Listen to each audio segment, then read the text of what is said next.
Bom dia a todos. Hoje, 8 de setembro de 2022, vamos dar início, a mais um treinamento, para a Regional de Programação. Esse é o nosso terceiro treinamento e hoje abordaremos o tema Tópicos de Programação Matemática, que será ministrado pelo nosso ex-aluno aqui do IEF Sul de Minas Campus Muzambinho, o Andrés Oliveira, que hoje prossegue seus estudos na Unicamp. Andrés, depois você fala um pouco mais, sobre o seu currículo, que tem uma grande participação em maratonas de programação, muitas premiações, e ele vai estar contribuindo conosco com esse tópico.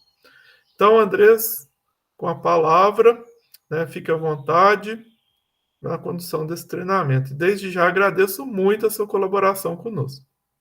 Grande abraço, muito obrigado. Oi, Thiago. Bom dia, pessoal. Eu que agradeço pelo convite. Então, meu nome é Andrés, eu sou aluno de licenciatura em matemática pela Unicamp e eu vou falar alguns tópicos sobre programação matemática e como que a gente pode usar isso no dia a dia de programação. Então, o meu ponto hoje é falar um pouco sobre números grandes, né? Então, tem aquela boa e velha brincadeira, né? Se você gosta tanto de matemática, me fala todos os números que existem. E, bem, a brincadeira é porque, bem, existem infinitos números. O problema é que você tem alguns infinitos que são maiores que outros. E uma diferença básica que em matemática a gente faz é que alguns infinitos a gente chama de infinito enumerável, que são os infinitos dos números naturais, e outros são não enumeráveis, que são os infinitos relacionados ao contínuo, né? E tem outros infinitos maiores ainda que esse. Mas vamos fixar primeiro só nesses dois. E de fato a gente vai falar mais sobre os enumeráveis, por assim dizer, porque mexer com os não enumeráveis, com contínuo, dá um pouquinho mais de trabalho. E, bem, são infinitos números. E como que a gente resolve esse problema sabendo que computadores têm memória finita, né? Então, a gente não tem memória a rodo no computador. A gente tem um número limitado. É um número bem grande atualmente, mas ainda assim é finito. Então, como que a gente pode trabalhar com coisas muito grandes tendo memória finita no computador, né? Então, esse que vai ser o nosso norte, por assim dizer, como que a gente pode trabalhar com números grandes tendo memória finita. Então, só para a gente ter um pequeno norte, a gente vai brincar um pouco com logaritmo, né? Com aritmética modular. Então, são essas duas coisas que a gente vai usar para resolver esses tipos de problema com números muito grandes. E a gente vai ter alguns algoritmos para a gente resolver esse tipo de problema. Então, só relembrando um pouco do que é o logaritmo. O logaritmo vai ser uma função que ela vai estar definida somente para os positivos, né? Os reais positivos. A gente não considera o zero. E o log, ele vai ser o inverso da exponencial. Então, a exponencial, a gente associa um número real, qualquer número real, seja ele negativo, positivo, o próprio zero, e associa ele a um número positivo. E o log, ele é inverso da exponencial. Então, se a gente faz exponencial de algum x e depois toma o seu logaritmo, a gente tem que obter novamente esse mesmo x. Tá? Então, essa expressão está dizendo que o logaritmo e a exponencial são funções inversas uma da outra. Então, algumas propriedades importantes é que se você toma o logaritmo de 1, ele tem que ser zero. Quando a gente cresce o x infinitamente, o logaritmo também vai crescer. Né? Aqui, só tomando o cuidado que a base do logaritmo ela vai ser importante, assim como a base da exponencial é importante. Mas para o que a gente vai fazer, eu vou sempre tomar que a base do logaritmo vai ser um número maior, estritamente maior do que 1. Então, quando isso acontece, o log cresce bastante E quando ele vai para o zero, ele vai para menos infinito. Então, quando eu mostrar o gráfico da função logarítmica, só para relembrar, isso aí vai ficar um pouco mais claro. E outra propriedade fundamental, na verdade é isso que se constrói o logaritmo, né, na história, é que o log ele é uma função que ele decompõe um produto em uma soma. Então, se a gente tem um logaritmo de um produto, a gente vai ter a soma desses logaritmos. Então, só para relembrar um pouco o gráfico da função, para esse aqui eu estou fazendo o log na base E, o logaritmo natural. Computacionalmente vai ser log mesmo, né? Geralmente em matemática a gente escreve ln, mas como no computador vai ser log, então só para manter a notação consistente. Então, quando ele vai para o zero, o log ele vai decaindo para menos infinito, e quando a gente cresce no eixo x, o log ele vai crescendo também. E por que o log ele é importante para mexer com números grandes? Porque apesar de, quando a gente cresce no eixo x, a função vai crescendo também, ela não cresce tão rápido quanto outras funções. Então, a própria exponencial, quando a gente cresce no eixo x, ela tende para infinito, mas ela tende para infinito muito rápido. Já o logaritmo não. Ele tende para infinito, mas ele tende mais lentamente do que outras funções. Então, uma revisãozinha básica sobre o logaritmo.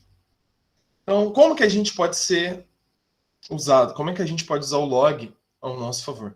Então, uma das coisas importantes e legais é que a gente pode calcular o número de dígitos de um certo número utilizando o logaritmo. Então, se a gente tem um número natural n, só para a gente fixar, vamos pensar nos naturais começando no zero, isso aqui não faz muita diferença. Mas se o n for zero, então a quantidade de dígitos de n é 1. Mas se ele for maior do que zero, a gente pode calcular o logaritmo de n na base 10. Então aqui a gente está pensando no número de dígitos na base 10, tá? Somar com 1 e pegar o chão dessa operação. Aqui eu estou fixando na base 10, então a gente quer calcular os dígitos na base 10, mas se a gente quiser calcular em outra base, a quantidade de dígitos em outra base numérica, basta a gente alterar a base do logaritmo. Então, isso é uma das coisas que a gente pode fazer. Então, vamos lá. Números que são relativamente grandes e que cresce bastante são as potências e o próprio fatorial. Então, se a gente tem alguma coisa n elevado a m, se n e m, né, aqui, sei lá, navio e Maria, são muito grandes, essa potência aqui vai ser também muito grande. Então, como que a gente pode calcular a quantidade de dígitos, por exemplo, desse número, sem necessariamente calcular o próprio número? Se a gente tem os próprios dígitos do número, calcular a quantidade de dígitos dele é relativamente fácil. Mas essa potência aqui, ela pode ficar muito grande. Então, como é que a gente pode calcular a quantidade de dígitos de um número sem necessariamente calcular o próprio número? O fatorial também é outro rolê. Se a gente pega um número n muito grande, fazer o seu fatorial também vai ficar muito grande. Só para dar um exemplo, acho que 70 fatorial é da ordem de 10 elevado a 100. Então aí a gente pensa, putz, 70 é um número pequeno, Mas 10 elevado a 100 já é um número relativamente grande. Mas se a gente parar para pensar, 10 elevado a 100, apesar dele ser um número extraordinariamente grande, ele só tem 100 dígitos. Então, o número é grande, mas a quantidade de dígitos dele não é tão grande assim. É claro, existem infinitos números. Então, existem números que até a sua quantidade de dígitos é absurdamente grande. Mas para esses aqui, fica tudo legal a gente brincar com o logaritmo. Então, se a gente quer calcular a quantidade de dígitos de uma potência, basta calcular, bem, pela regrinha que a gente viu antes, o logaritmo na base 10 daquela potência. Mas se a gente relembrar que de regrinhas de logaritmo, aqui a gente pode tombar essa potência, aqui na frente. Então aí a gente vai ter que a quantidade de dígitos de n elevado a m vai ser o próprio m multiplicando esse logaritmo mais 1 e faz o chão dessa divisão. Ou seja, a gente não precisa necessariamente calcular essa potência. Basta calcular, usando regrinha de logaritmo, calcular essa expressão toda. Então, no caso, para a potência, meio que está resolvido assim, entre aspas. O outro ponto é, beleza, eu quero calcular a quantidade de dígitos de um fatorial. Então, no fim das contas, eu vou precisar calcular o logaritmo de um fatorial. E como é que a gente pode fazer isso? Bem, existe uma aproximação, que é chamada de aproximação de Stirling. A dedução dela não é muito difícil, na verdade. Se a gente pensar que o fatorial ele é um produto, né? Ele é produto de vários. Então, se a gente quer fazer o log de um produto, a gente lembra da regrinha do logaritmo, isso é fazer a soma dos logs. Então, no fim das contas, para chegar nessa aproximação, a gente usa que fazer o log desse produto aqui vai ser a soma dos logs, mas aí se a gente forçar um pouco a barra, dá para trocar o somatório pela integral. Então, essa aproximação aqui, ela sai de uma integral. É uma aproximação muito boa, diga-se de passagem. Então, só para começar, é isso que a gente tem em mãos. Então, eu separei um exercício simplesinho. Bom que o Ricardo está aqui, aí ele dá para ele falar mal de mim. Só um segundo que está aqui. Vamos lá. Então, o exercício da OLIP de, se não me engano, 2019. Aline, eu não entendi muito bem sua pergunta. Se você puder deixar mais claro. Essa aproximação de log, esse log da aproximação também é log de 10? Então, dá para você substituir os logs. Porque, teoricamente, não é o log na base 10 dessa aproximação de Stirling, mas tem como a gente fazer mudança de base. Né? É muito simples fazer mudança de base em logaritmo. É só você dividir por uma constante, que também vai ser um logaritmo. Então, dá para fazer isso fácil. Então, só colocando para a galera a pergunta. Esse log aqui não necessariamente é o log na base 10. Né? Então, a gente quer calcular o log na base 10 disso aqui, mas a aproximação de Stirling, ela usa o log na base E, né? O logaritmo natural. Mas, se você dividir pelo log de 10 aqui, você obtém, né? Se dividir todo mundo pelo log de 10, isso aí sai fácil.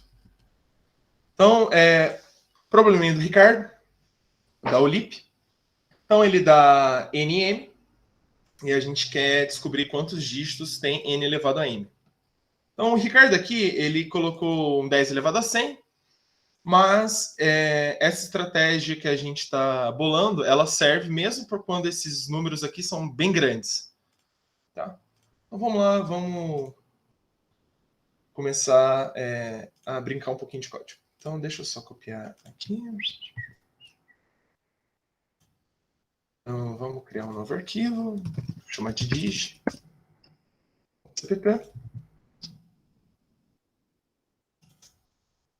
Então, vamos lá. Então, a entrada do meu problema aqui, a gente vai ter C casos de teste, e para cada caso de teste, a gente vai ter dois inteiros, nn, e eu quero saber a quantidade de dígitos de n elevado a n. Então, vamos lá. Eu vou ter o inteiro C. Eu vou fazer a leitura dele. E para cada caso de teste, eu vou ter inteiros nm. Eu preciso calcular a quantidade de dígitos disso aí, né? De n elevado a n. Então, relaxa, Ricardo, eu sei. Então, a gente vai criar uma função daqui a pouco que resolve esse problema para mim.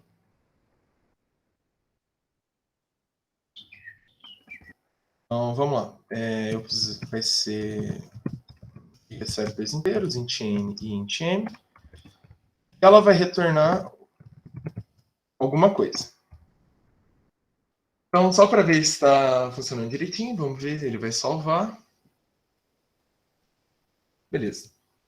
Então, só relembrando, o que a gente precisa fazer vai ser m, que é a potência, né, que é o expoente, vezes o log na base 10 da base, né, que é o n, mais 1 e tirar o chão dessa divisão.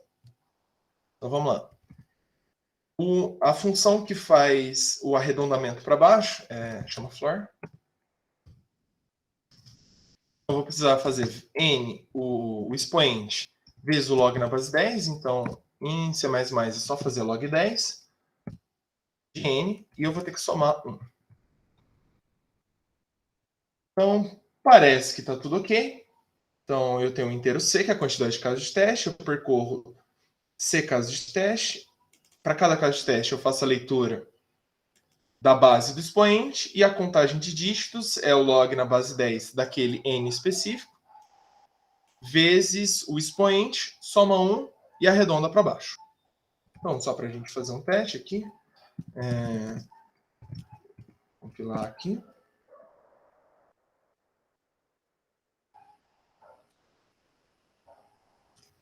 Enquanto isso, eu vou copiar os casos de teste aqui.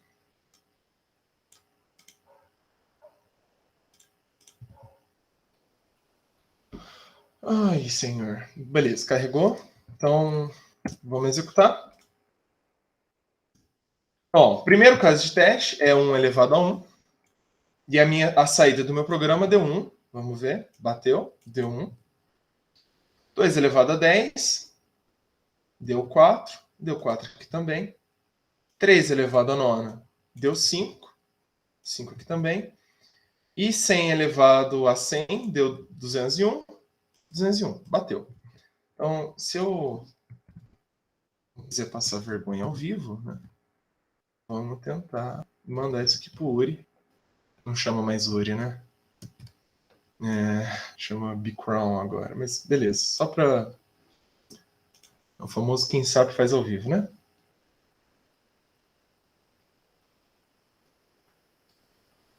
Não, computador, colabora comigo, vai. Então, para quem ainda não conhece o Bcrown, ele é um site que tem vários problemas disponíveis. Eu vou dar alguns exemplos desse próprio site, são problemas de maratona, mas a gente vai falar um pouco mais de várias outras coisas. Então, vou colar meu código aqui, conferir se está tudo certo, vamos mandar. Coloquei o contrabarra N, né? Vamos ver se vai, né? Aí, passou. Então, esse daqui é um programinha bem simples para a gente calcular a quantidade de dígitos de uma certa potência. Tá? Mas o log ele faz muito mais do que isso. Tem outros problemas também lá no URI. Eu ia chamar de URI, no Bcrown. Também para calcular a quantidade de dígitos de um fatorial, pegar o último dígito não nulo. Tem várias coisas assim. Eu recomendo brincar um pouquinho. Mas, além disso, dá para a gente fazer outras coisas. Então, se a gente pegar e fixar uma base maior do que 1, né, que é o que eu estava comentando, a função log ela é crescente. Ou seja, o log de x vai ser maior do que o log de y quando a gente tiver x maior que y. Então, vale tanto lá de cá, tanto lá de cá. Então, é uma boa forma da gente comparar números grandes. Então, se eu quero verificar se dois números grandes são maiores, um é maior do que o outro, eu não preciso necessariamente calcular o log de um número específico e o log eu não preciso calcular o próprio número para eu comparar. Eu posso pegar e comparar os próprios logaritmos entre eles. Então, um problema do... Deixa eu abrir aqui. Cadê? Aqui. Esse problema também é do Uri, só que aqui. Ele é da maratona da UNB de 2014. Então, aqui tem uma historinha, né? Como sempre. Tem o Lucas e o Pedro, eles estão brincando, e aí eles querem ver qual que ganha a competição. Qual que é a competição? Eu ver se o número que eu escolhi é maior do que o número que o outro escolheu. Então, o Lucas, ele escolhe sempre uma potência, e o Pedro vai escolher um fatorial. E aí a gente quer ver quem que vai ganhar a brincadeira. Então, o Lucas, ele dá uma potência, o Pedro dá um fatorial, e a gente quer ver quem que ganhou a brincadeira. O problema ele vai ter essas saídas um pouco chatas. Vamos fazer só para comparar esses dois números aqui e ver se bate o que ele tá pedindo. Tá? Porque aquelas coisas do URI, né? De formatar a saída, vamos só fazer a entrada bonitinha do jeito que está aqui. Né? Então, vamos voltar para o nosso código. Deixa eu copiar aqui. E eu vou criar um novo código chamado maior.cpp. Só para a gente calcular, ver qual número é maior que o outro. E é aqui mesmo esquema. Eu vou ter uma quantidade de casos de teste. Eu acho que eu vou ter que precisar usar scanf, porque a leitura desses números, elas têm um caractere aqui, então usar o scanf é mais prático. Então, pode ver aí menor que t, pode ver aí plus. Então, o Lucas vai dar uma potência, a elevado a b, e o Pedro vai dar um n fatorial. Então, eu vou precisar de um a e de um b. Eu vou fazer a leitura. Ele vai ser um inteiro, chapéuzinho, outro inteiro. Porcento A, porcento B. E eu vou precisar de um inteiro N.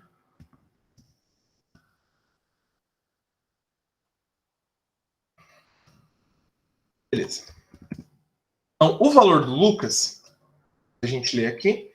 O Lucas ele vai dar um expoente, ele vai dar uma potência, e o Pedro vai dar um fatorial.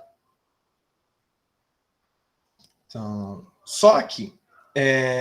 A gente não quer calcular exatamente esses números, né? Porque se a gente pegar aqui os casos de entrada, a gente teria que calcular o fatorial de 10 mil, e a gente vai ter que calcular a potência de 10 mil a 10 mil. Então, isso daí, bem, vai ser um número muito grande, a gente vai estourar a memória, não é muito legal resolver esse tipo de coisa. Então, o que a gente vai usar...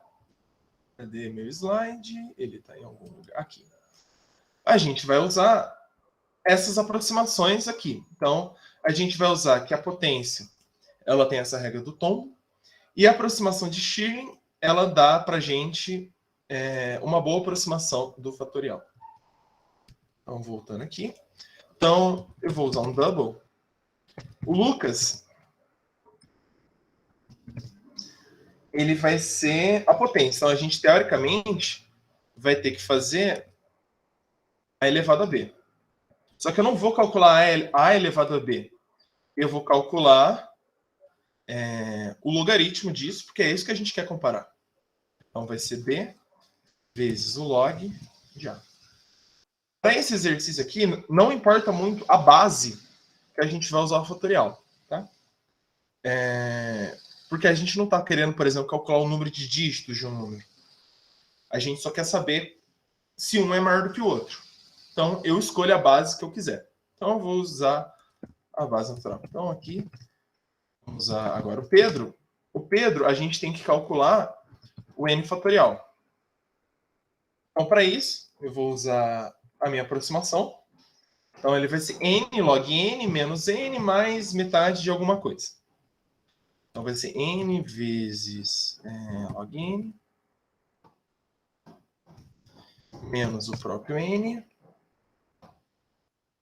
mais meio, 0,5, vezes o log Logo um ponto e vírgula aqui, vai ficar dando erro. Vezes π. Então, em C++, o π, você pode colocar ele assim, ele tem uma constante própria. Não é muito boa a constante, tá? Recomendo usar outras coisas. Mas porque a gente vai fazer aqui agora, bate pronto rápido, isso aqui tá bom. Então, só para a gente verificar, deixa eu salvar isso aqui. A gente só precisa verificar quem é maior do que quem. Então, a gente não vai resolver exatamente o exercício, mas só para ver se está funcionando. Então, se o Lucas for maior do que o Pedro, eu vou printar Lucas. Caso contrário, eu printo Pedro. Quem nunca viu, isso aqui é um operador ternário. Eu coloco uma expressão booleana no primeiro parâmetro. Eu boto uma interrogação. E aí depois eu coloco, se for verdadeiro, 2 pontos, se for falso. Tá? É uma maneira mais prática do que a gente ficar fazendo um if else. Se Lucas maior que Pedro, então print F Lucas. Se caso else, print Pedro. Aqui a gente pode fazer isso de uma vez. Para quem nunca viu puts, é uma função para printar string. Ele só printa string. Então aqui eu estou querendo printar Lucas ou Pedro. Salvar aqui. Vou terminar o nosso aqui. Vamos compilar. Maior.cpp. Eu não sei se está dando para ver direitinho o terminal aqui. Se não tiver a letra muito grande, vocês me avisam que eu tento dar um jeito.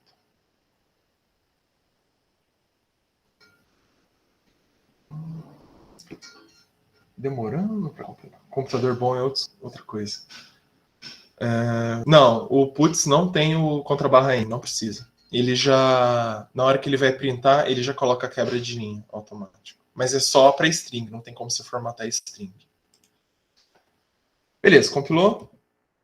Vamos executar aqui. Então, deixa eu pegar os casos de teste. Então, eu tenho 4 casos de teste. Vamos pegar o primeiro aqui. Então, 99 elevado a 99, sem fatorial. Travou um pouquinho. Ele falou que foi o Lucas que ganhou. Bem, o Lucas ganhou mesmo. Vamos pegar o próximo. Esse é o Pedro. Vamos pegar os outros dois aqui. Então, a sequência vai ser Lucas e Pedro. Vamos ver se vai dar certo. Então, o primeiro aqui ele falou que foi o Lucas. E agora vamos ver se ele vai falar o Pedro. É o Pedro.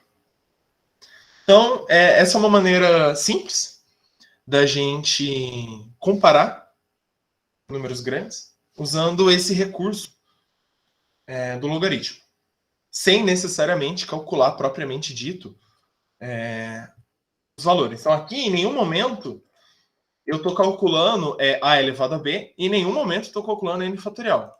Então, aqui eu estou usando o log para fazer essas comparações. Tudo bem? Então, uma primeira forma da gente mexer com coisas muito grandes, sem necessariamente calculá-las. Então, vamos voltar para a apresentação. Tudo ok, pessoal?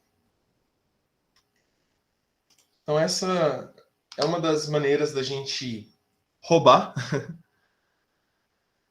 utilizando essas coisas. Então, vamos lá. Próximo passo, aqui a gente falou, é brincar um pouco com aritmética modular. Então, se a gente lembrar um pouco das operações básicas na matemática, uma delas é a divisão inteira. Não estou pensando aqui em divisão com casa decimal, tá? Divisão inteira mesmo, divisão na chave. Né? Dividir na chave, você coloca o divisor, o dividendo, vai dar um quociente, vai dar um resto. Então aqui, 14 dividido por 5 vai dar 2 e a gente vai ter um resto 4. Por quê? Porque o 5, quando a gente divide 14, vai dar 5 vezes 2 vai dar 10, me sobra 4. Então, uma das maneiras da gente reescrever isso daí é dessa forma.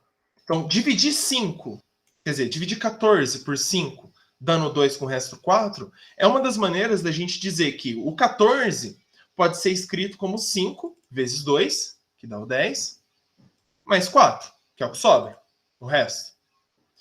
Então, tem um teorema importante na matemática, que é o que a gente chama de divisão euclidiana, que no fim das contas, a divisão na chave que a gente faz desde criança, nada mais é do que o seguinte: você tem inteiros NM,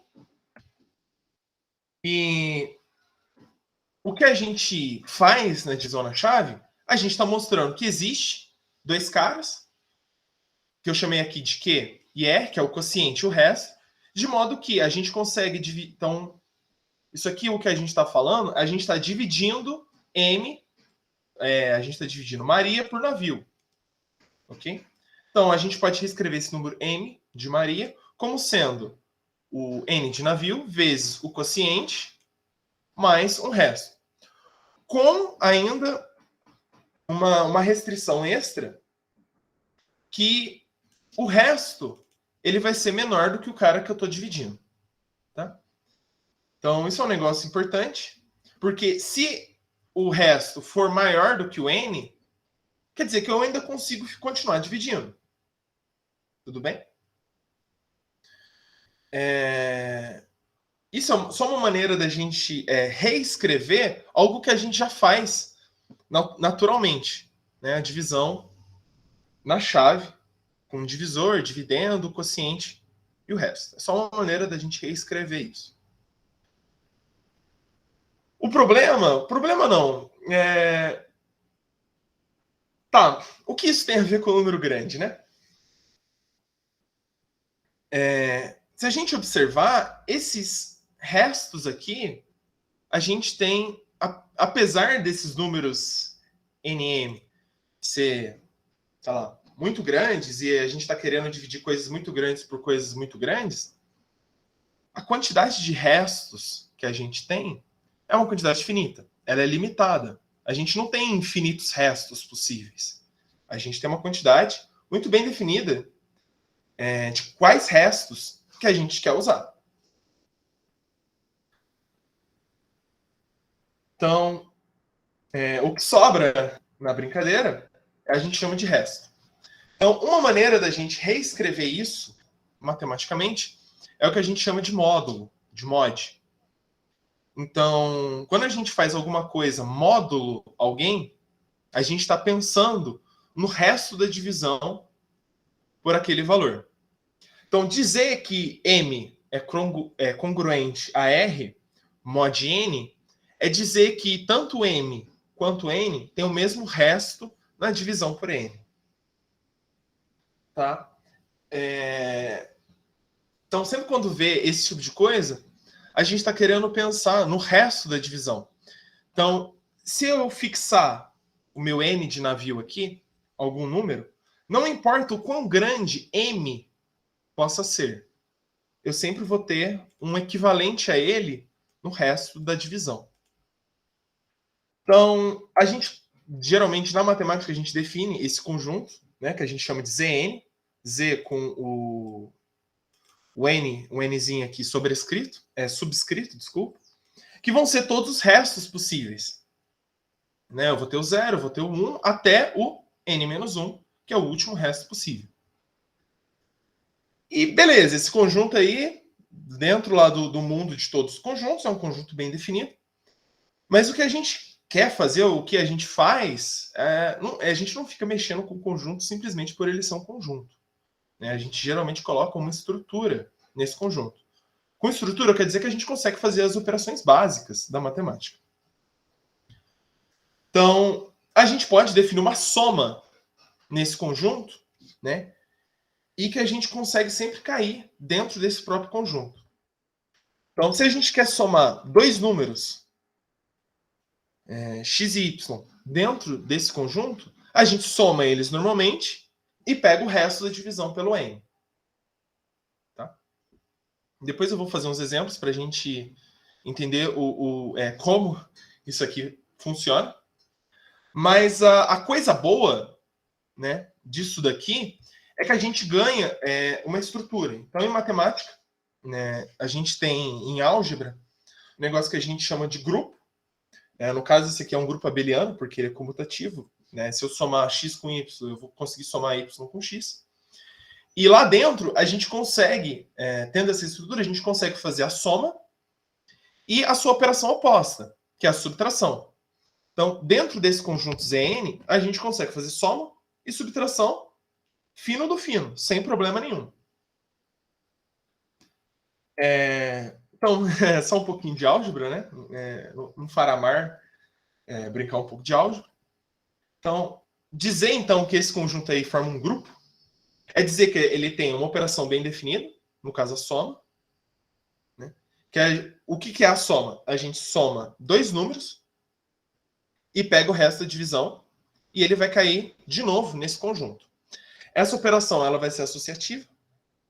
Ela vai ter um elemento neutro. O elemento neutro da soma nesse conjunto vai ser o próprio zero. Porque se eu pegar um número x e y menores do que n, e eu somar eles com zero, vai dar o próprio cara que eu estou pegando, independente se eu tomar o resto ou não. Então a gente tem esse elemento neutro e a gente vai ter um elemento oposto. Como assim elemento oposto? Para cada cara que eu pegar, vai existir alguém que eu somado com ele eu vou obter o zero. Tá? Ou seja, eu consigo fazer soma e subtração normal nesse conjunto. Então, funciona com a soma e com a subtração. E o resto? A gente tem um bocado de outras operações matemáticas.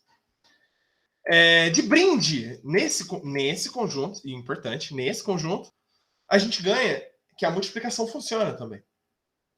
Então, quando a gente tem a operação de soma e de multiplicação funcionando num conjunto, a gente diz, em álgebra, que a gente tem um anel. Mas isso aí é uma definição um pouco além. Então, se eu pegar dois números e somar eles, funciona. Subtrair também. E multiplicar também. Então, computacionalmente, a gente usa o símbolo % para representar o mod. E o que a gente acabou de dizer é que eu somar dois números e pegar o resto da divisão é a mesma coisa que eu pegar os restos e somar. É como se eu estivesse fazendo uma distributiva, assim, entre grandes aspas, que não é uma distributiva, né? A gente está definindo a operação dessa forma. A gente pegar os restos. Então, funciona para soma, funciona para subtração e funciona para multiplicação. Então, só para a gente ver se, de fato, vamos fazer alguns exemplos.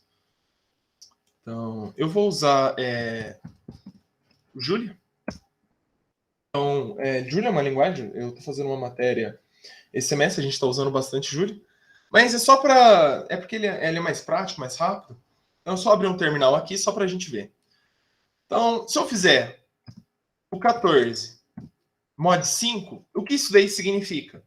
Significa que eu estou pegando o resto da divisão de 14 por 5. E deu o famoso 4. Maravilha! Então, vamos pegar algum outro número. Sei lá, 12. Se eu fizer o resto da divisão de 12 por 5, vai me dar o 2. E se eu somar ambos? Então, vamos pegar 14 mais 12 e fazer o resto da divisão por 5. Então, 14 mais 12 vai dar algum número, e pegar o resto da divisão por ele, me retornou 1. Beleza. Mas e se eu pegar e fazer 14 mod 5 mais 12 mod 5? Ou seja, eu estou pegando o resto da divisão de 14 por 5 e estou somando com o resto da divisão de 12 por 5. Então, pelo que eu falei ali, deveria dar a mesma coisa. Vamos ver. Eita, deu 6. Como assim 6? Não tinha que dar a mesma coisa? Não tinha que dar isso aqui? Isso aqui não tinha que dar a mesma coisa? Então, aí que tá o truque. Porque 6, quando a gente faz o resto da divisão de 6 por 5, dá 1. Então, quando a gente trabalha com o resto de divisão, a gente pode ficar fazendo esse tipo de absurdo. Né? 6, o número 6, naquele Zn, nesse conjunto aqui, ou seja, o conjunto de todos os restos da divisão pelo nosso n, no caso aqui eu estou pegando o número 5, 6 e o 1 são o mesmo.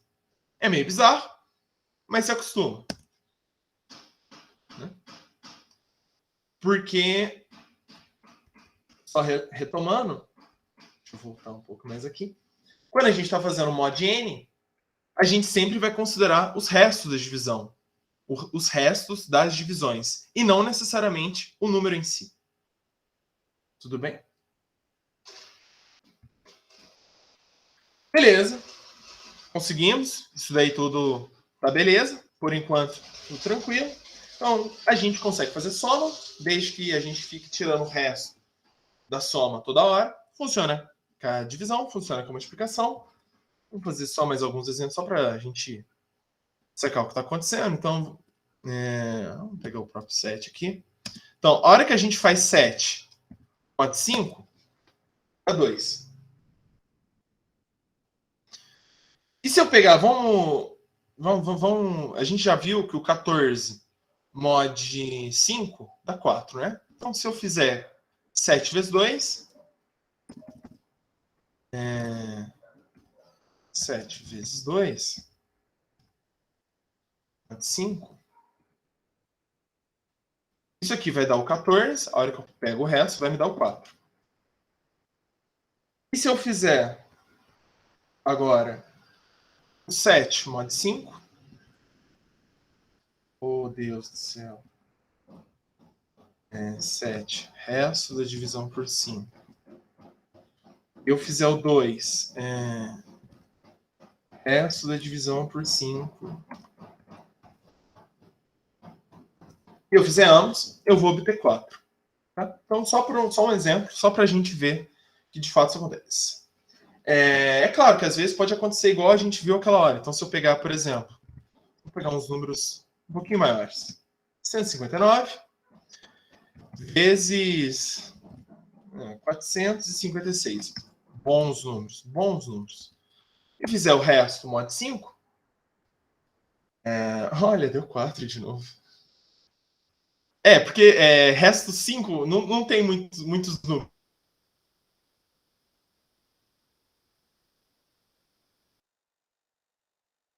Só tem 5, né? O 0, 1, 2, 3 e o 4. Mas tudo bem. Vou pegar agora e fazer o 69, resto 5, e multiplicar isso por o 456, resto 5. Eu acho que eu tenho que colocar um parêntese em algum lugar. Parêntese, gente. Parêntese é importante. Deu certo. Continua dando certo. Eu acho que esse cara aqui vai dar 2 e esse cara... Não, esse cara aqui vai dar 4. Mas esse cara aqui vai dar 1. Esse cara aqui individualmente, ele dá 4, né? Porque resto 5. Com esse 9 aqui vai dar 4. E aqui vai dar esse 6, resto 5, vai dar 1. Então, o que a gente está fazendo no fim das contas é 4 vezes 1. Resto 5. Tudo bem? Então, um pouquinho de Julia. É legal. Não é uma linguagem muito ruim, não. Mas vamos lá. Então, funcionou com a soma, funcionou com a subtração, funcionou com a multiplicação. O funcionar com a subtração vem de que funcionou com a soma. Tá? E esse conjunto aí, ele se comporta bem, ele é comutativo, tem as propriedades algébricas dessa estrutura. Aí, beleza, funcionou com o produto. Qual que é a operação inversa do produto? É a divisão. Então, beleza, a gente tem o resto de uma divisão e agora a gente quer fazer a divisão dos restos da divisão. Tá, ok, vamos lá, vamos com calma. Então, será que vale eu fazer igual eu fiz antes? Pegar um número, dividir pelo outro, tomar o resto da divisão, e eu dividir agora pelos restos? Será que isso daí funciona? Não sei, vamos testar. Então, vamos lá.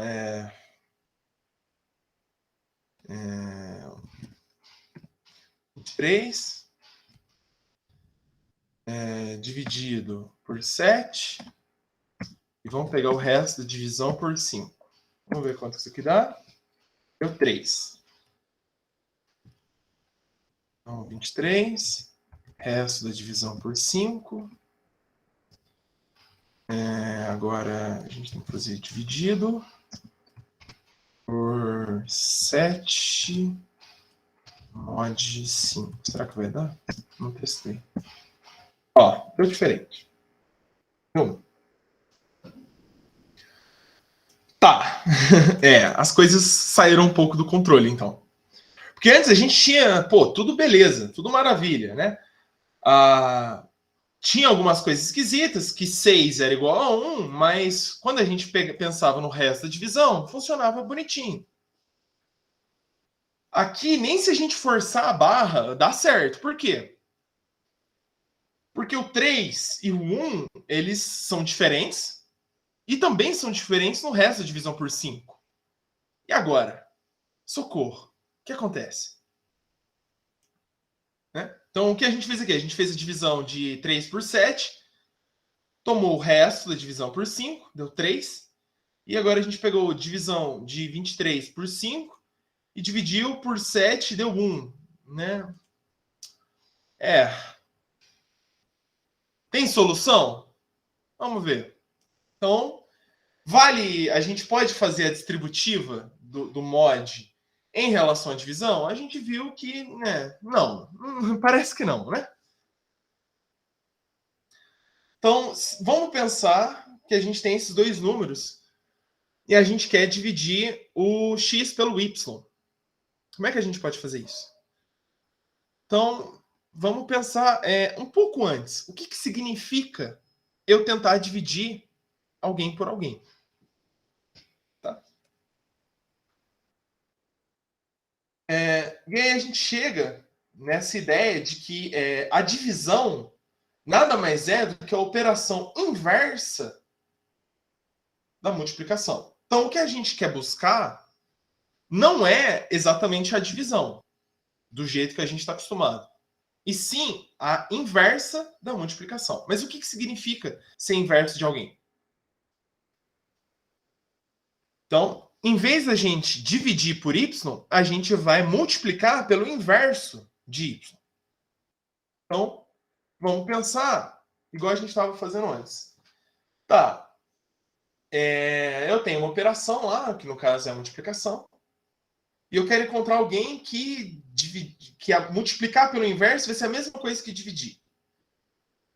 Então, antes disso, eu tenho que pensar quem que vai ser o elemento neutro. Como assim elemento neutro? Alguém que é operado com você, dá você mesmo.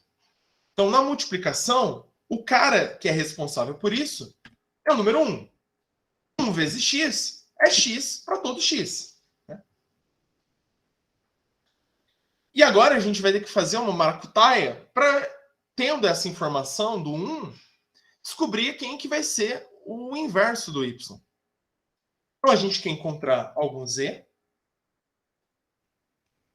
de modo que, se eu multiplicar o y pelo z, vai dar 1. Como assim? Se esse z aqui for o inverso do y, né, a hora que a gente fizer y vezes o inverso de y, vai ter que dar 1. Porque o que a gente está fazendo no fim das contas, esse vezes z aqui vai ser dividir por y. Então, essa afirmação aqui, a gente está fazendo y dividido por y vai ser igual a 1. Com a ressalva de que a gente tem que fazer isso módulo n. Ou seja, o resto da divisão. Então, dividir por y vai ser a mesma coisa que multiplicar pelo inverso de y. Mas se a gente encontrar esse zzinho que resolve, vai ser só multiplicar x por z. E aí fica a dúvida, beleza. eu não consigo dividir por y. O que eu faço? Sento e choro? De vez em quando ajuda. Então, vamos lá, vamos pensar fazer a maracutaia. No fim das contas, a gente vai ter N caras. Então, o que eu posso fazer é tentar procurar em todos os N's, todo mundo, percorro todo mundo, procurando. Ei, amigo, você multiplicado por Y dá 1? Ei, amigo, você multiplicado por dá 1? Não sei, vamos lá, a gente pode testar isso, fazer a famosa força bruta. Então, a gente estava dividindo por 7. Então, vamos definir o nosso Y como sendo 7. E o X nosso é o 23, né? Então, o que a gente estava querendo é dividir X por Y, né? Dividir 23 por 7. Então, o que a gente pode fazer? A gente pode percorrer... eu vou ter que... Vamos guardar Z aqui sendo 0 inicialmente. Vamos percorrer todos os possíveis candidatos.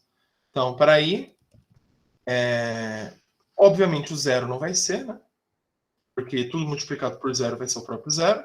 E a gente vai percorrer todo mundo. E eu esqueci de definir, então o nosso N, por enquanto, é 5, né? Então, eu vou percorrer todos os números até o N-1.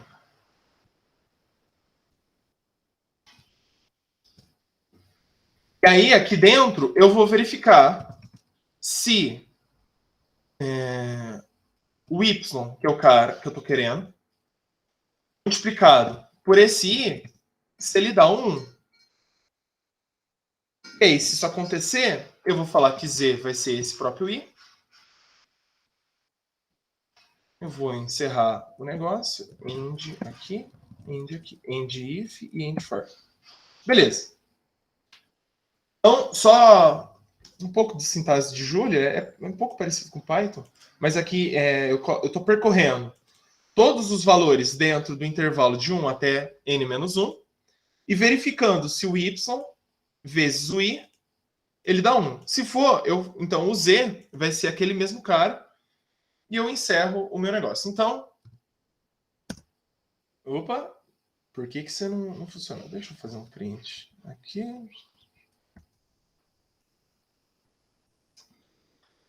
Oh, céus. For i em... Ouvi isso de Python. -1. Ele só... Oh, Deus. É se y vezes i foi igual a 1.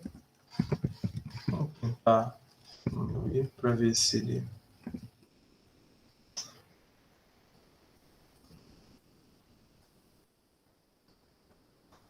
Errado, porque eu esqueci de colocar o mod n. Agora vai dar. Então, aí agora eu faço z igual a i. Porque quando a gente faz essa multiplicação vai dar um número grande, mas a gente tem que pegar o resto da divisão. Né? A gente tem que pegar o resto da divisão. Break. End if. End for. Beleza. Agora o z... agora foi. Ou seja, o inverso multiplicativo do y... Então, o y meu, eu escolhi, é o 7. O inverso multiplicativo de y do 7 vai ser o 3. Como assim? Se eu fizer agora z, eu fizer o y vezes z, dá 21. Mas, lembrando, eu tenho que tomar o resto da divisão pelo meu n, que deu 1. Ou seja, o inverso multiplicativo do y foi esse cara aí. Então, na hora que a gente for fazer a divisão, se eu querer fazer a divisão, se eu fizer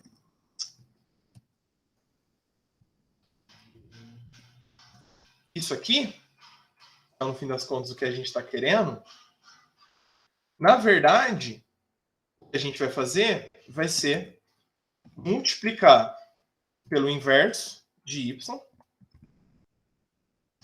e pegar o resto da divisão. Oh, Deus do céu.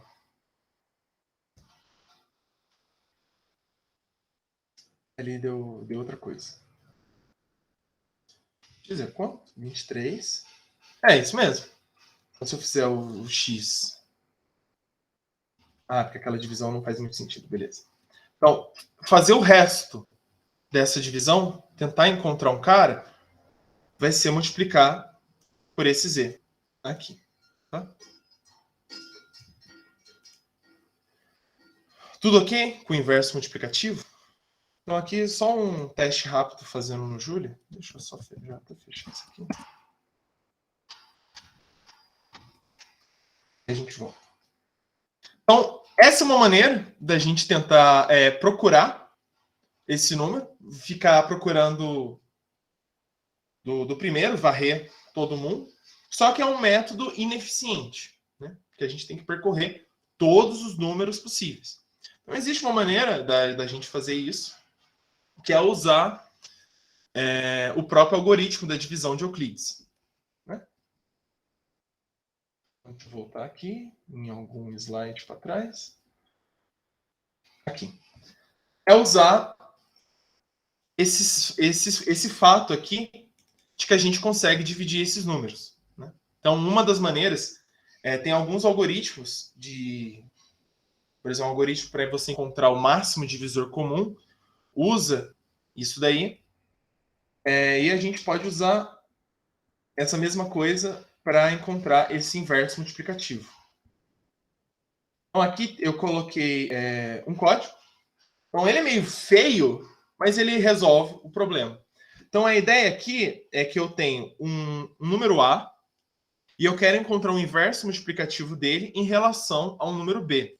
Então, se o B for 0, não tem muita graça, né? Então, a gente retorna 1 só para evitar problema.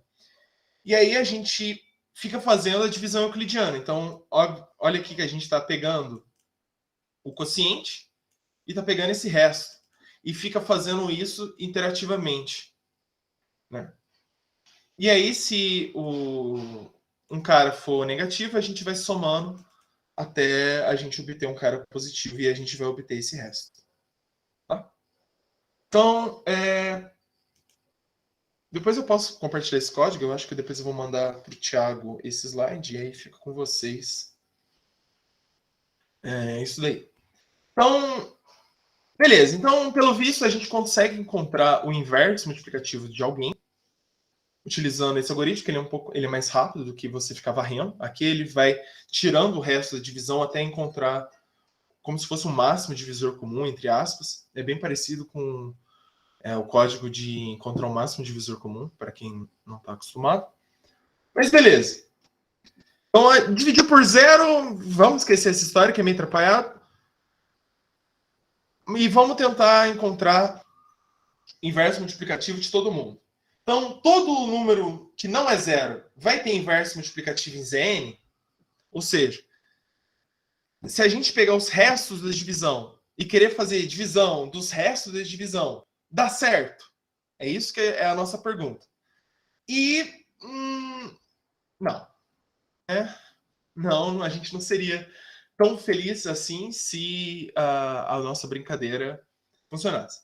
Mas tem um resultado importante, é que vai depender desse conjunto de restos que a gente está. Então, é um teorema da matemática que esse conjunto, Zn, a gente vai chamar ele de um corpo finito. Né? Então, um pouco de nomenclatura de álgebra, né? Se a gente considerar esse Zn como sendo só na soma, ele vai ser um grupo. Se a gente considerar ele na multiplicação, também, né? Além da soma, tem a multiplicação, ele vai ser um anel.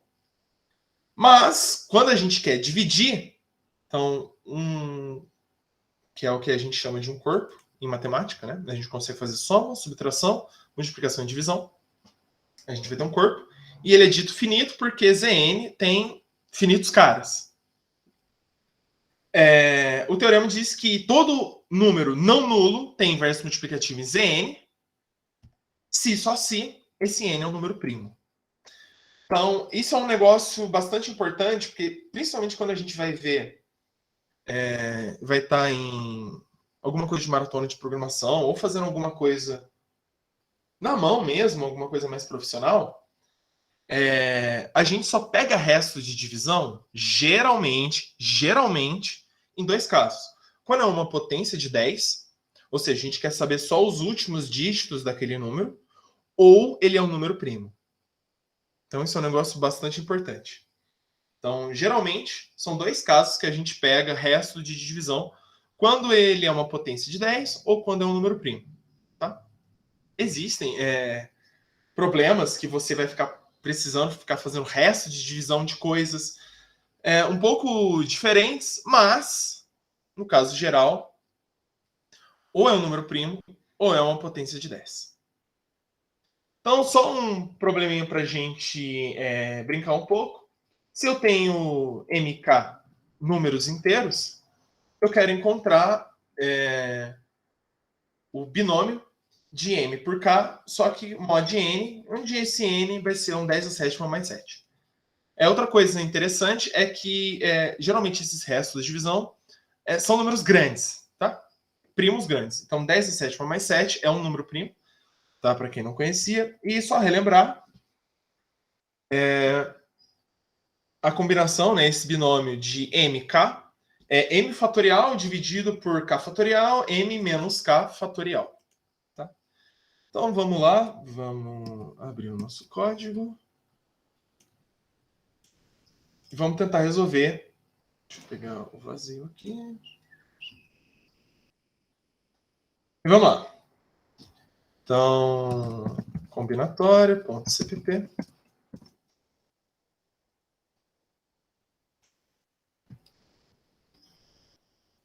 Então, o que a gente vai fazer aqui, eu tenho o código do inverso multiplicativo salvo em algum lugar. Só um segundo.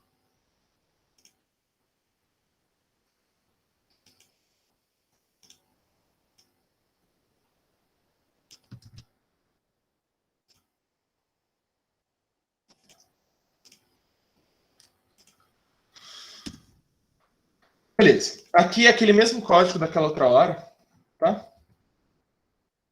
Só para a gente... O famoso Ctrl+C, Ctrl+V. Esse aqui é um código... Geralmente é bom, quando você vai em maratona de programação, você pode levar material impresso, material escrito. Então, é sempre bom ter esse tipo de código anotado em algum lugar para levar. Porque senão você vai ter que ficar percorrendo todos os números para encontrar o inverso. Vamos lá, vamos definir o nosso n, que vai ser o mod, ele vai ser 10 a sétima, né? 1, 2, 3, 4, 5, 6, 7. Ele vai ser 10 a sétima mais 7. E a gente precisa fazer... Deixa eu abrir aqui. A gente quer calcular esse binômio aqui. Então, antes, vamos calcular esses fatoriais aqui. E um negócio importante é que agora a gente pode ficar... De uma maneira... Aqui a gente vai precisar realmente calcular o fatorial, né? Mas com o adendo de que a gente não precisa guardar sempre o fatorial do número. Porque o fatorial, ele vai, né, cresce, se a gente guardar somente o resto da divisão por esse número. Então, é isso que a gente vai fazer primeiro. Então, eu vou definir aqui um vetor. Antes, eu preciso ler os números, né? Então, eu vou ler um M e um K.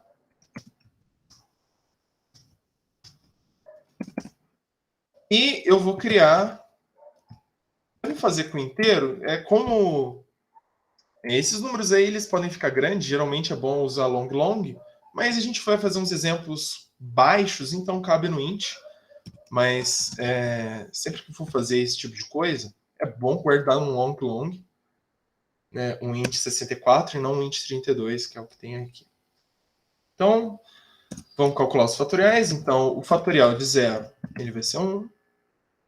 E o fatorial do também 1, ele vai ser 1. Só para a gente começar o caso base. E aí, para cada é menor do que 2, eu vou percorrer todo mundo até o m. Então, aqui eu estou... Para calcular o fatorial, eu vou usar a recorrência. O fatorial de um número i, ele é i vezes o fatorial do anterior. Teoricamente, isso já resolve o meu problema. Só que o que a gente quer fazer, o fatorial ele vai crescer bastante e a gente pode abusar de que a gente quer encontrar os restos dessa divisão. Então, ao invés de eu calcular todo o fatorial, eu calculo o fatorial mod aquele número que eu pré-estabeleci. Né? Então, eu estabeleci ele aqui em cima, usei um define para fazer uma variável constante. Então, teoricamente, aqui, isso aqui já resolve o meu problema. Então, só para a gente ver se isso aqui está funcionando bonitinho, vamos printar todo mundo, né? Só para fazer um bom e velho printf. Vamos fazer um out.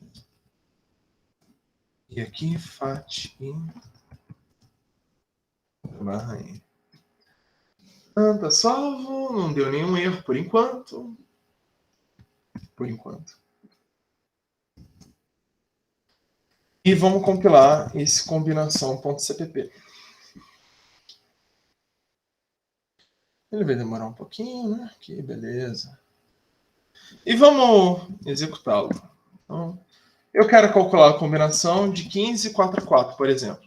Então, eu só estou mandando printar ele, por enquanto, os restos da divisão. Então, aqui é fatorial de 1, fatorial de 2, 3, 4. Então, se a gente observar aqui, a partir de um certo ponto, o fatorial devia crescer, né? Ele devia crescer mais. Mas a gente está pegando o resto da divisão. Então, se eu comentar isso aqui e executar de novo, vamos ver o que ele vai fazer para mim.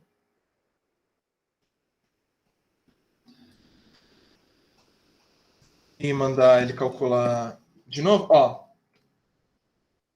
aqui, ó, ele continuou crescendo. E observe que aqui, ó, esse valor aqui eu tenho quase certeza que não é o certo, porque quando você está mexendo com um número muito grande, ele vai começando a pegar resto da divisão por 2, porque a máscara binária da representação binária desse número, ele vai consumir.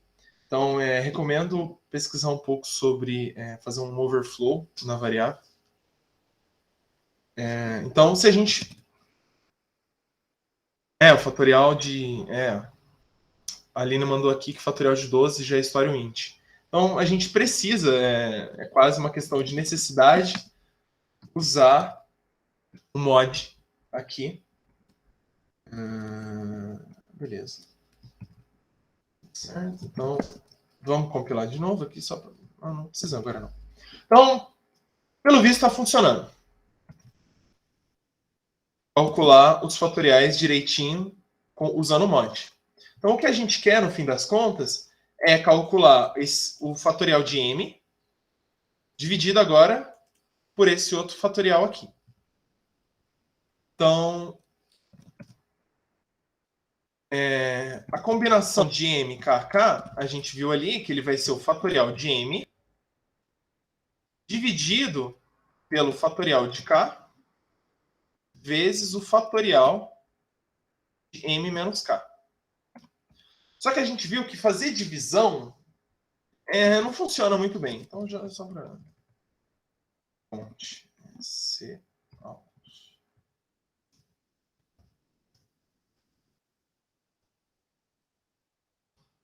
Então, o que a gente vai fazer no fim das contas ao invés de a gente dividir, a gente vai ter que multiplicar pelo inverso multiplicativo, que na minha função eu chamei de mu_inv, né, que é do inglês, que, sei lá, multiplicative inverse, mas vou gastar no meu inglês à toa.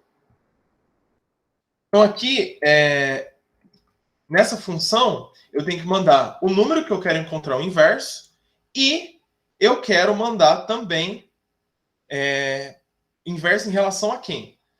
Então, primeiro, eu vou fazer essa multiplicação C mod n e vou mandar o n, que eu quero encontrar o inverso. Então, eu acredito que agora esteja ok, porque eu estou fazendo o fatorial de m dividido pelo fatorial de k vezes o fatorial de m menos k. Então, vamos lá, vamos compilar de novo.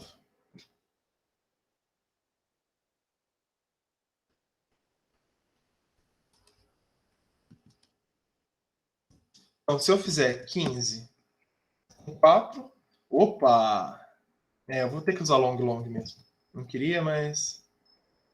Ai, senhor. Long.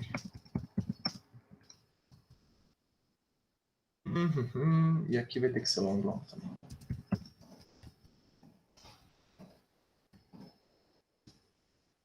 E acredito que aqui também vai ter que ser. Não tem que dar o porcento de tudo? Então, sim. Tem que dar o porcento de tudo também.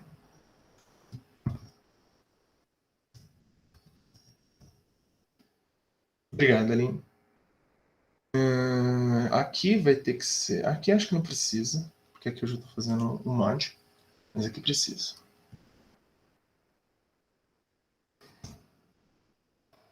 Quem sabe faz ao vivo, né? Já dizia o ditado. Então, eu quero fazer 15, escolhe 4. Beleza. Então, agora deu um número razoável, entre aspas, assim. Então, só para a gente conferir, deixa eu ver... Aqui. Tem um site muito bom que se chama Império dos Números.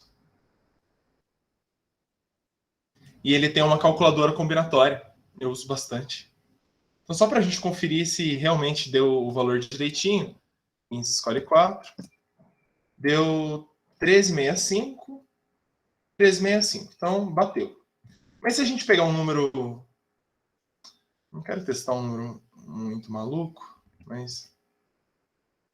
Eu acho que nem ele vai conseguir calcular. O louco, ele calculou. Será que isso aqui tá certo? 159, 51. Vamos ver. Eu devia ter testado isso antes, mas... Bem, ele deu isso aqui. Então, se eu pegar esse trambolho todo aqui... Vamos fazer no Julia. Python, vai. Porque acho que o Python, ele... vai conseguir ler isso aqui. Vezes... mod, o 10 a 7. 1, 2, 3, 4, 5, 6, 7. 7. Deu esse valor aqui, 51, 55, 13, 2. E o valor que a gente obteve aqui, 51, 55, 13, 2. Então, nosso código parece que está funcionando, né? A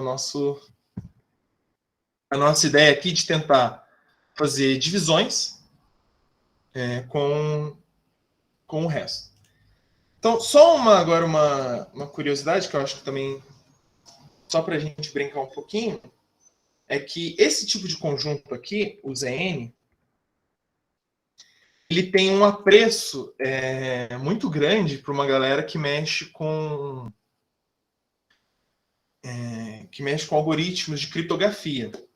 Então, imagina que a gente está usando criptografia nesse momento, né, para que ninguém invada essa sala do Google Meet aqui. Então, algoritmos importantes, né, por exemplo, o RSA e o Elgamal, eles têm base, têm fundamento nesse tipo de conjunto, nesse tipo de estrutura ZN. O RSA, ele ainda tem um apelo porque ele usa o inverso multiplicativo também para você decodificar mensagens. Para codificar, ele faz a multiplicação, para decodificar, ele faz o inverso. O Elgamal, ele é um pouco mais chatinho, porque ele usa curvas elípticas nesse tipo de conjunto finito, e ele ainda usa um negócio que chama logaritmo discreto, que você consegue fazer potências nesse tipo de conjunto e encontrar o logaritmo, que é o inverso da exponencial, dá trabalho. E aí você tem um conjunto muito maluco, com uma estrutura muito maluca, fazendo um problema muito maluco. Então, encontrar o inverso é difícil. E sobre o RSA ainda, tem um problema no... Eu ia falar URI de novo, e não é URI. Cadê? Tá aqui.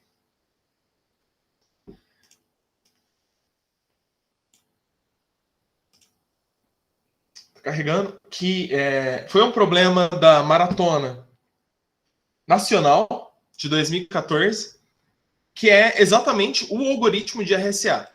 Então, ele dá aqui a definição do algoritmo. Então, ele usa umas coisas estranhas, que é a função função phi de Euler, mas ele usa essa coisa de você calcular o inverso multiplicativo. Tá? Eu não vou fazer ele agora, porque ele dá um pouquinho de trabalho para resolver, mas para estudar esse tipo de algoritmos é muito gostoso e importante também mexer com essas estruturas de ZN, principalmente aqui ZP. O algoritmo RSA nem tanto, porque ele vai ser o N aqui ele vai ser um produto de primos, não vai ser necessariamente um ZP, mas você ainda vai conseguir encontrar o inverso multiplicativo desse número.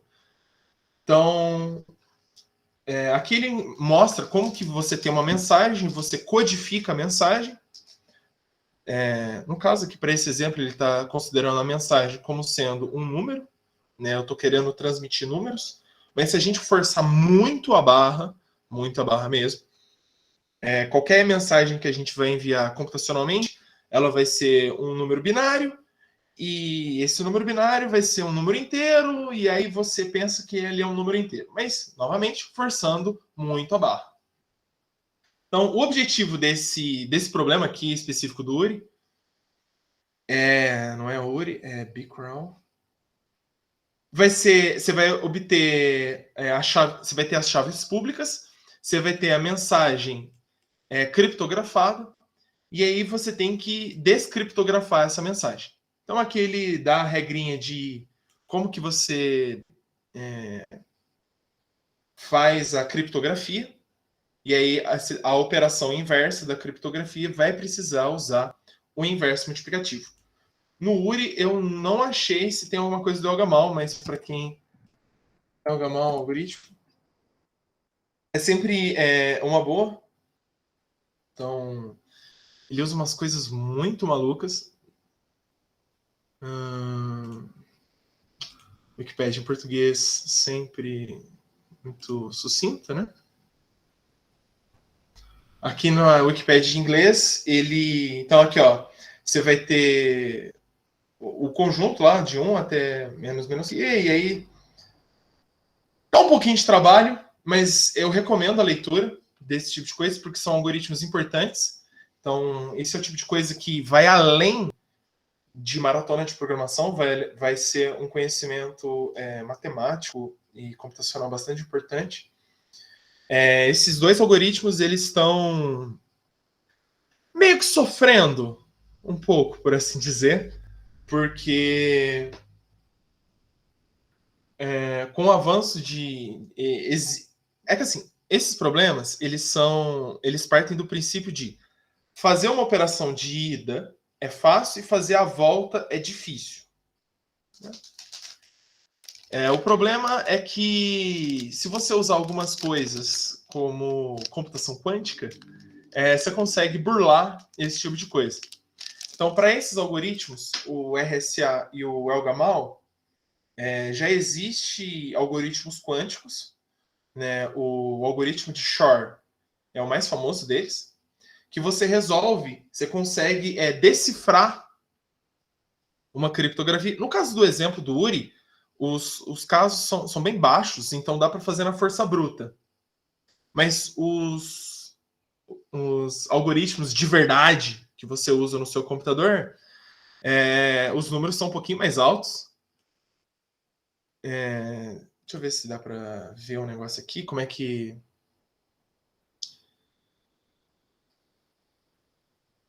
Não consegui achar aqui, mas tudo bem.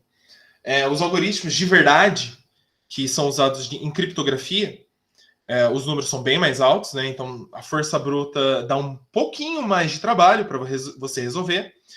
Então a saída de hoje é você usar alguns algoritmos quânticos para quebrar esse tipo de algoritmo, né? O algoritmo de Shor é um deles, que usa a transformada quântica de Fourier para resolver, e um outro negócio que é Quantum Phase Estimation, que são algoritmos de computação quântica, mas que conseguem resolver esse tipo de problema.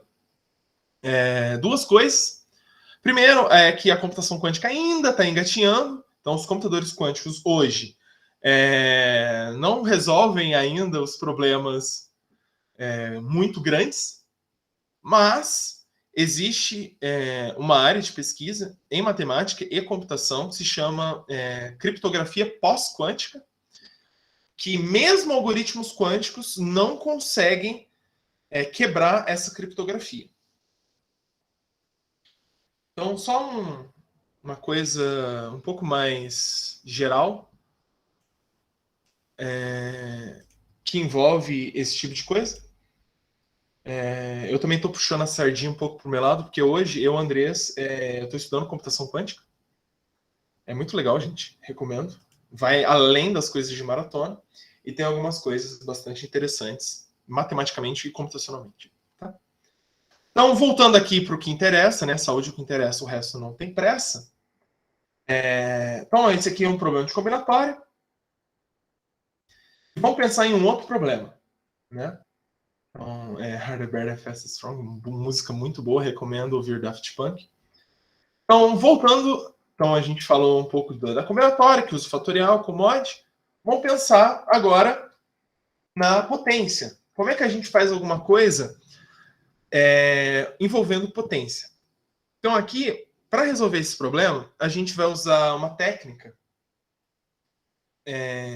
de programação, né? Então, aqui a gente já está saindo um pouco do mathematics, que se chama dividir para conquistar. Então, a gente tem um problema muito grande que a gente não sabe resolver. Então, a ideia aqui é dividir em subproblemas menores e, resolvendo os menores, a gente resolveu o problema maior. Então, para esse tipo de situação, a gente pode pensar... Então, vamos supor por um instante que a gente está lidando com potência, essa potência é um número inteiro, e essa potência é par. Então, se a potência é par, a gente consegue escrever ela 2 vezes algum t, né? Ela é 2 vezes algum número inteiro. Então, fazer m elevado a essa potência k é fazer m elevado a 2 vezes t. Aí a gente usa a regrinha de potência, né? E a gente consegue decompor o m elevado a k em 2 subproblemas. Agora, o m elevado a t, e a gente tem que fazer isso 2 vezes. Só que observa que o t ele é a metade do número k. Então, em vez da gente calcular o m elevado a k, a gente vai fazer um m elevado a t. E se a gente fazer esse processo recursivamente, a gente consegue obter o processo, o problema original. Mas isso quando o k é par. Quando o k for ímpar, bem, ele vai ser 2 vezes t mais 1 para algum t. E usando o mesmo raciocínio, a gente consegue decompor agora o m elevado a k em agora, em vez de 2 multiplicações, em 3. A gente faz m elevado a t e o próprio m. Então aqui a gente tem o 2t mais 1. Tudo bem? Vamos botar a mão na massa. Deixa eu pegar o... Para essa daqui, eu vou fazer em Python, porque ele vai ser um pouco mais simples da gente... deixa eu fechar isso aqui. Ele vai ser um pouco mais simples da gente resolver esse negócio em Python. Já explico por quê. Então, eu vou criar um novo notebook aqui no Jupyter. Para quem nunca programou em Python, o Jupyter ele é uma boa ferramenta para fazer manipulação de variáveis em Python sem ter que ficar rodando toda hora. Então, aqui ele está inicializando o kernel. Só um segundo. Deixa eu salvar aqui. O nome do algoritmo é chamado de exponenciação rápida, tá? Então, fast exponential. Beleza. Eu vou incluir uma biblioteca aqui, mas a gente não vai usar ela por enquanto, mas eu vou incluí-la só para ter salvo aqui, tá? Essa biblioteca em Python, não pode usar nas maratonas, né? Na verdade, de um modo geral, eu recomendo não usar Python em maratona de programação, porque o Python é uma linguagem interpretada e ele é um pouco lento para resolver. E essa biblioteca que eu vou colocar aqui, ela nem pode usar em maratona, que é a biblioteca NumPy. Novamente, a gente não precisa dela para funcionar o algoritmo, mas eu vou incluí-la aqui porque daqui a pouco a gente vai usar ela. Então, a ideia do algoritmo de exponenciação rápida é o seguinte. Então, eu vou definir uma função aqui. Em Python a gente usa def. Fast exponencial. E aí eu vou ter a base, que é o meu M, e o expoente, que vai ser o meu K. E é o seguinte, se o meu K, se o meu K for 0, a gente vai retornar 1. Porque tudo elevado a 0 é 1. Meu Deus, se o K for 1, eu vou retornar a própria base. Mas, antes, deixa eu definir aqui o N, sendo 10 a 7 lá. Então, 1, 2, 3, 4... Oh, senhor. 1, 2, 3, 4, 5, 6, 7. Só para a gente ter salvo o nosso mod. Então, se eu tiver no K igual a 1, alguma coisa elevada a 1 é ela própria. Mas aqui, como a gente está tentando fazer com o resto, eu vou retornar a minha base, só que agora resto da divisão por esse N. Então, esse aqui é o caso base da minha recursão. A gente vai fazer um algoritmo recursivo, tem como fazer ele iterativo, usando um while, mas vamos fazer aqui com uma recursão, porque ele fica mais bonito e mais legível. Então, a ideia aqui é o seguinte. A gente vai ter o T, que é sempre a metade do meu expoente, né? Então, o T vai ser a metade de K. Então, aqui um detalhe técnico importante é que mesmo que o K seja ímpar, na hora que a gente faz essa divisão inteira, ele vai arredondar para baixo e tudo certo. Então, o que a gente tem que fazer agora é aquela ideia do dividir para conquistar. Eu tenho um M elevado a K, que eu não sei como resolve, mas eu consigo dividir ele em problemas M elevado a T, M elevado a T. Então, é isso que eu vou fazer. Eu vou tentar resolver agora o M elevado a T. Em ambos os casos, eu tenho que fazer isso. Então, eu vou chamar de MT o que seria o resultado dessa exponencial. Então, deixa eu já... ele vai dar erro. Oh, Deus do céu. Não deu. Ufa. Então, ele vai ser... é claro que ele deu erro, né?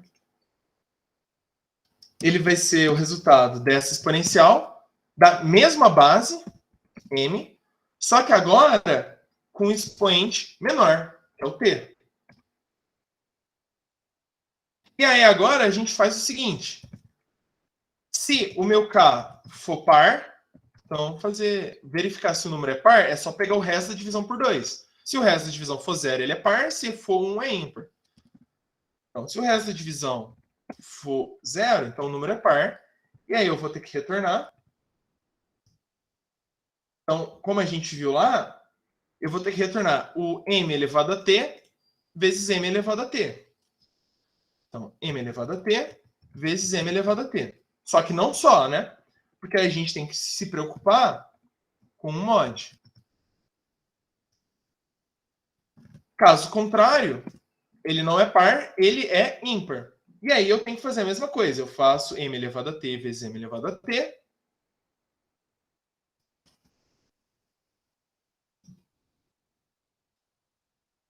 Só que agora eu tenho que fazer essa mesma coisa vezes a própria base, vezes o próprio M, e eu ainda tenho que ficar colocando mod em algum lugar. Tá? Sendo bastante sincero, o chato de você ficar fazendo coisa com mod é que você tem que ficar colocando % toda hora. Tá? Mas, tirando esse detalhe técnico, ele até que é muito prático. Então, só relembrando o que é esse algoritmo, eu tenho um caso base, que eu tenho esse negócio. Então, se o meu expoente é 0, eu retorno 1. Se o meu expoente é 1, eu retorno a própria base. Caso contrário, eu reduzo o meu problema a um caso anterior e faço esse tratamento de quando o expoente é par, quando o expoente é ímpar. Então, vamos calcular a exponencial, por exemplo, de 3 elevado a 5. Deu esse número. Então, seja, em Python, ele tem como calcular esse tipo de coisa para a gente, já automático.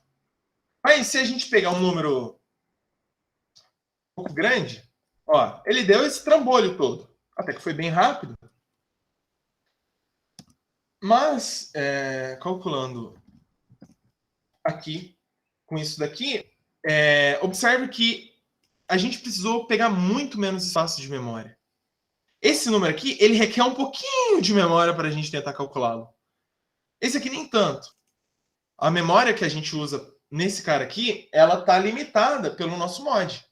Então, de fato, a gente até conseguiria fazer esse tipo de coisa aqui. Então, mod n. Acho que a gente obteve o mesmo resultado, mas o tempo de execução, oh Deus do céu, ele foi menor.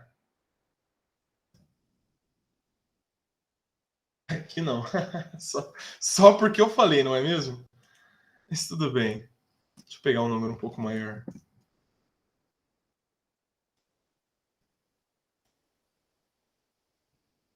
Também eu fiz de sacanagem, né? Implementar esse tipo de coisa na mão, em Python, não é a coisa mais eficiente do mundo. Tá? Então, igual eu falei aquela hora, aqui é só para exemplificar, não usem isso em maratona, porque ele é meio lento. Fazer essa programação aqui na mão dá um pouco de trabalho em Python. Quando a gente faz esse tipo de operação aqui, em Python, o Python é um negócio onde você vai digitar o código lá, bonitinho, mas na hora que ele vai executar, ele vai chamar uma função em C para resolver isso. Então, provavelmente, essa operação aqui, quando você vai executar, ela é um pouco mais rápida do que eu executar isso aqui na mão, tá? Então, só por desencargo. Mas, por que eu usei Python aqui para a gente mostrar? É porque esse algoritmo específico, ele não serve só para número. Se a gente quiser fazer exponencial de qualquer outra coisa, ele também funciona. Então, a brincadeira aqui, e por isso que eu usei o NumPy aqui, eu vou definir uma matriz aqui. A gente vai fazer exponencial de matriz agora. E ela é uma matriz interessante. Então, definir preciso de uma lista, 1,1, 1,0. Então, essa é a minha matriz. Então, na primeira coluna, ela é 1, 1, e na segunda coluna, ela é 1, 0. Tudo bem? Então, essa é a minha bonita, a minha matriz. Então, o que a gente vai fazer aqui agora é o seguinte, deixa eu só apagar isso aqui, porque a gente vai fazer umas pequenas alterações no meu código aqui. Então, ao invés da gente fazer a multiplicação de números inteiros, eu quero fazer uma multiplicação de matriz. Em Python, a gente usa arroba, tá? Para multiplicar a matriz. E ao invés da gente retornar o 1, eu tenho que retornar o elemento neutro da multiplicação de matrizes, que é a matriz identidade. Então, ao invés da gente retornar 1, eu vou ter que retornar a matriz identidade. Identity. E aí eu tenho que pegar o shape. Acho que isso aqui resolve o meu problema. Beleza. Então vamos ver o que acontece se eu tentar rodar uma exponencial rápida nessa matriz M que eu coloquei aqui. Então, essa matriz, ela tem uma propriedade muito elegante, que é calcular o Fibonacci de alguns números. Então, se eu pego essa matriz aqui, 1, 0, 1, 1, 1, 0, e calcular a exponencial dela em alguma base, ela me retorna o Fibonacci, pelo menos aqui nessa diagonal secundária aqui. Então, esse elemento da matriz aqui é o Fibonacci desse cara mais 1, esse cara vai ser o Fibonacci menos 1, e aqui seria o Fibonacci de 10. Então, esse algoritmo aqui, ele é em tempo logaritmo, né? Então, se você já viu um pouquinho de complexidade de algoritmo, ele vai ter em tempo logaritmo desse expoente aqui. Então, se eu quiser calcular o Fibonacci de algum número em tempo logaritmo, essa aqui é uma boa maneira. Porque a gente pode fazer uma exponencial dessa matriz aqui, dessa matriz com colunas 1, 1, 1, 0, e a gente colocar um expoente do número que a gente quer calcular o Fibonacci dessa matriz. Mas aí você me pergunta, pô, Andrés, multiplicar matriz é custoso, né? Geralmente é um algoritmo caro. Sim, de fato, multiplicar matriz não é a coisa mais barata do mundo, mas o ponto aqui é o seguinte, essa matriz, ela não tá variando de acordo com a entrada, ela é sempre fixa. Essa matriz, ela sempre tem o tamanho 2 por 2. E na hora que a gente for fazer multiplicação de matriz 2 por 2, ela sempre vai ter custo 8. Então, no máximo, a gente vai ter que fazer 8 operações de soma e multiplicação. Né? Porque, geralmente, multiplicação de matriz é sempre o cubo do lado, de quantidade de linhas e quantidade de colunas que a gente tem. Então, aqui é sempre uma 2 por 2. Então, 2 ao cubo vai dar 8. Então, não é muita coisa. É claro que aqui eu estou roubando, né? Porque eu estou usando uma biblioteca pronta para fazer isso. Então, o que eu recomendo é que, se precisar fazer esse tipo de coisa meio absurda, já usei isso alguma vez na vida. Eu recomendo criar, se você estiver usando C++, usar uma struct ou uma classe. Não demora 5 minutos para você escrever uma classe de matriz e você implementar na mão uma multiplicação de matriz 2 por 2. Não é a coisa mais difícil do mundo, mas você ganha nesse quesito. Embora, dois cuidados importantes. Às vezes, é melhor você escrever um código que funciona, mas que é lento, do que um código que é muito rápido, mas não funciona. Então, isso daí é uma coisa que vai além de coisas de maratona de programação. Quando você estiver mexendo com qualquer coisa que vocês precisem escrever algum tipo de código, às vezes compensa você fazer de primeira um código que é lento, mas que funciona, que resolve o seu problema, do que um código que é extremamente rápido e que funciona em 200 tipos de casos de teste diferentes, mas que ele é tão complexo de se programar e que não faz o menor sentido para quem vai ler o código e ele não funcionar. Tá? Mas tem alguns algoritmos que são realmente muito legais. Esse aqui é um deles. Né? Então, se eu quiser calcular o Fibonacci de um número bem grande, obviamente aqui ele está calculando mod esse cara. Tá? Mas ele calcula o Fibonacci até que foi bem rápido. Vou colocar mais zeros aqui. Só para travar meu computador. Olha só! Que beleza! Ô, louco, até que tá rápido. Caramba! Ele tá fazendo a exponencial dessa matriz. Olha só! Brabo. Brabo mesmo. Não é possível que isso aqui esteja certo. Não é possível. Pior que o log desse nome na base 2, ele... np log 2... Pô, 56 chamadas, tá certo, é pequeno mesmo. Tipo, eu tô... quem sabe faz ao vivo. Eu tô tentando calcular o Fibonacci desse número grandão aqui, que tem quantas casas decimais aqui? Tem 17 casas decimais. Então é 10 elevado a 17. E eu quero calcular o Fibonacci disso. mod esse número aqui. E ele está calculando isso em, 22 milissegundos. Isso aqui é um negócio inacreditável. Então, por que ele está fazendo isso tão rápido? Porque eu só estou fazendo 56 chamadas recursivas. Né? Porque esse algoritmo aqui, ele é realmente muito rápido. Eu não sei se tem...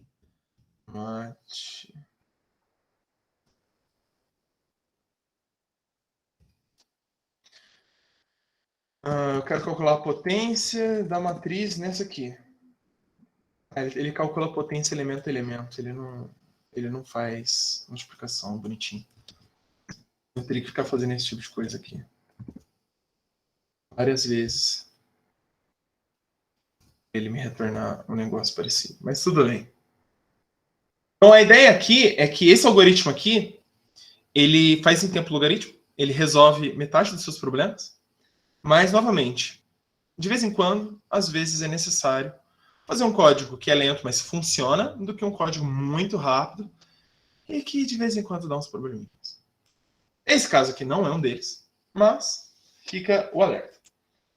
Então, uma última coisa. Então, eu dei algumas dicas de alguns exercícios para estudar. Então, exercícios de fatorial são muito bons. Exercícios de potência, contagem de dígitos são muito legais. Coisas sobre criptografia é bastante interessante.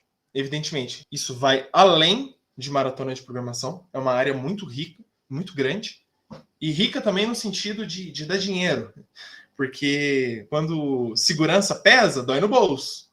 Então a galera tem investido bastante nesse tipo de coisa. E um último problema que eu vou deixar aqui de sugestão é esse problema aqui, que depois eu fui descobrir que é do Ricardo também. Eu não sabia que era do Ricardo. Mas se chama Falando em Divisor. Também tá lá no URI. No Bcrown. Nome chato. Mas que esse programa aqui, novamente ele usa coisas de mod. Mas ele vai usar, além de coisas de mod, para resolver ele também é bom para estudar coisas de exponencial rápido, que é esse último algoritmo que eu falei. E também, para resolver ele, a gente teve que usar... Nossa, faz muito tempo que eu fiz ele, eu estava vendo o código com a solução. A gente usou também aquele negócio lá de comparar números grandes, porque a hora que você vai fazer um negócio aqui, mesmo que o caso do teste seja baixo, a quantidade aqui não é tão baixa assim, não. Tanto é que está pedindo você calcular com o resto da divisão. Então vai dar uns números muito grandes, e aí a gente usou o log, usar o log desses números para verificar, porque ele pede, eu acho que o menor possível. E aí, em vez de a gente pegar o próprio número e ficar comparando ele, a gente pega só o log e aí a gente salva só o que precisa, quando precisa. Tá? E aí, quando a gente tem uma representação em decomposição de primos, que é isso que isso aqui vai usar no fim das contas, como ele é um produto de potências, na hora que você aplica o logaritmo, as potências caem e os produtos viram soma. Então, sai também muito fácil, muito simples. Então, recomendo. Nível... Uma coisa chata. Tá em matemática nível... Geralmente, gente, esses níveis aqui não diz muita coisa, mas tudo bem. Então, é isso o que eu tinha preparado para hoje. Eu falei demais. Se alguém ainda aí tiver alguma pergunta, alguma dúvida, pode mandar. Para quem depois está assistindo as gravações, se precisar de alguma coisa, pode me mandar um e-mail. Então, meu e-mail está aqui. Eu acho que eu vou mandar os slides para o Thiago, então, para ele compartilhar com a galera. Deixa eu só mandar aqui. Onde está o Thiago aqui? Vou. 。 . 。 . 。 . 。 . 。 . 。 . 。 . 。 . 。 . 。 . 。 . 。 . 。 . 。 。 . 。 。 . 。 。 . 。 . 。 . 。 . 。 . 。 . 。 . 。 . 。 . 。 . 。 .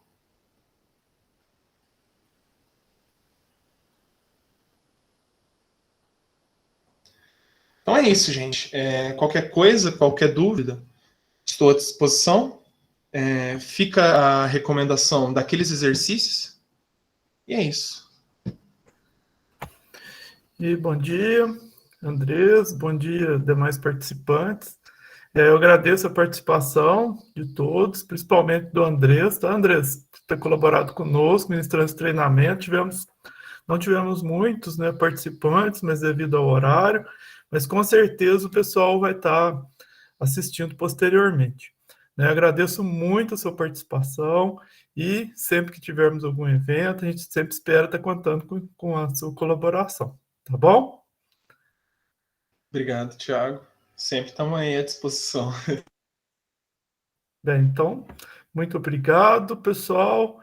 Então, até nosso próximo encontro, né, que vai ser no sábado, né? Inclusive, André, se você quiser participar também já está convidado. Vai ser sobre programação dinâmica, ou melhor, programação dinâmica, né? E vai ser ministrado pelo Policarpo lá do Inatel, tá bom? Então, até mais, pessoal. Um grande abraço, obrigado pela participação. Até a próxima.